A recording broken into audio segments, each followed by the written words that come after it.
Mostly I wanted to talk this evening about a very difficult time in my life. I had it was a few weeks ago, it was a particular week that was very difficult for me. And you know when events conspire to make you not the happy-go-lucky guy that you normally are?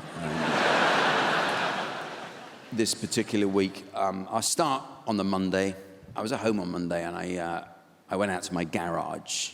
I have a garage next to my house, and I hope I can say that here in Hammersmith without being accused of bragging, you know, just... And it's a regular garage, don't get me wrong, it's not like I have my own special showbiz exact replica of an Esso garage or something, you know, with Starburst on special offer and a fully working petrol pump and flowers for sale outside, a demoralized Asian behind a till. It's not that. It's a regular garage. Went out to my garage and I turned the light on and the bulb blew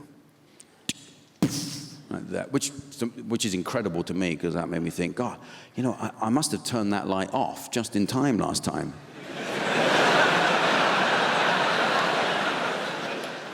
I must have turned that light off with like a 40th of a second left.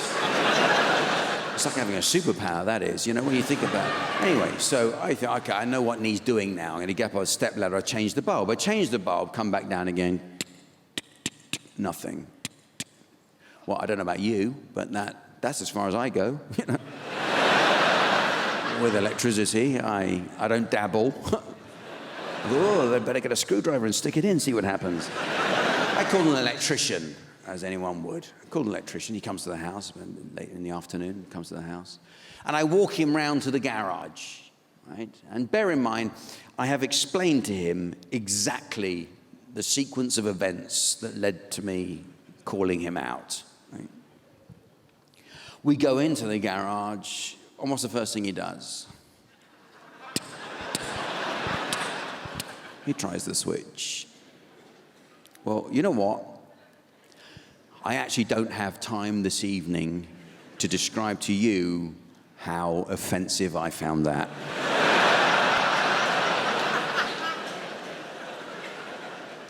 What kind of congenital cretin does this man think I am?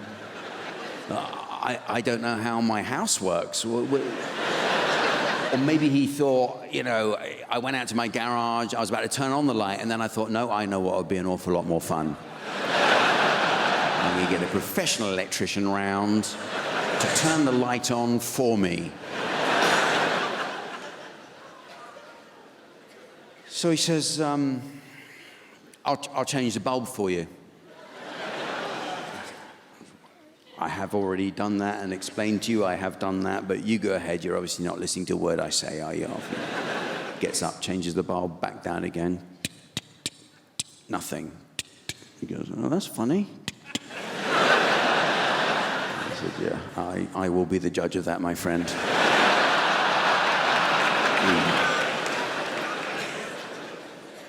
He says, gonna need a new switch. Right, okay, so we're getting somewhere now, getting somewhere. Right, he says, I haven't got one on the van. And I said, I know.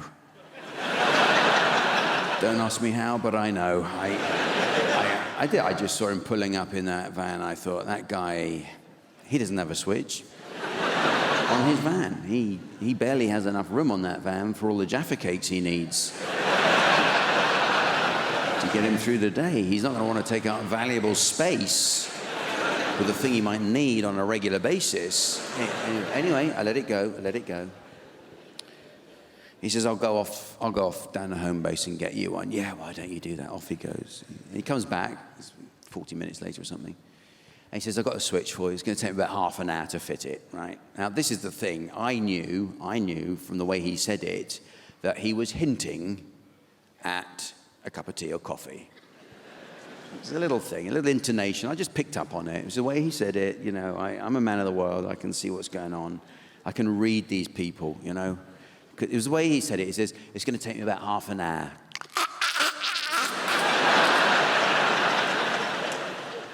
Is that thirsty? Please help. So, you know me, I'm a nice guy. So I go, oh, would you like a cup of tea or coffee while you do that? He says, oh, I'd love one. Oh. Well, which do you want, tea or coffee? Oh, well, whatever's easiest. Oh.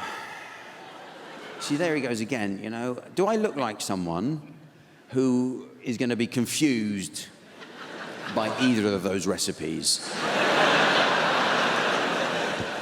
I'm going to go running back to the kitchen and burst into tears.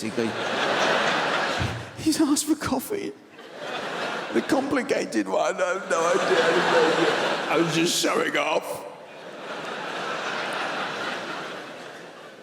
I felt really offended. You know, I had offered him tea or coffee out of the goodness of my heart. There was no suggestion of anything else. This was just me, a humanitarian gesture. There was no mention of it when I rang up. It was just £25 an hour plus VAT.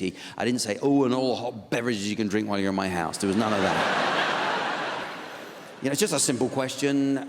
You know, do you want to? How do you take it? Oh, as it comes. Oh, that's all right, because I have mustard in mind, don't I? Please, for the love of God. And I'm beginning to regret calling this guy out, you know. And it's not like you don't have competition here in London. I'm sure, as many of you will know, have the same thing happen. You get a lot of business cards and flyers come through your letterbox the whole time, don't they? And I had one the other day. Which I kept. It said, local handyman, no job too small. And to me, that's like a challenge.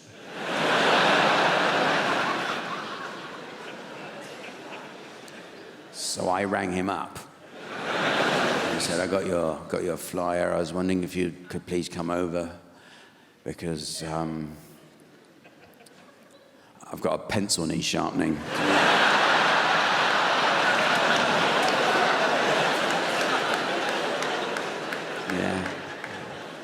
Yeah, it's me again, pencil guy, yeah.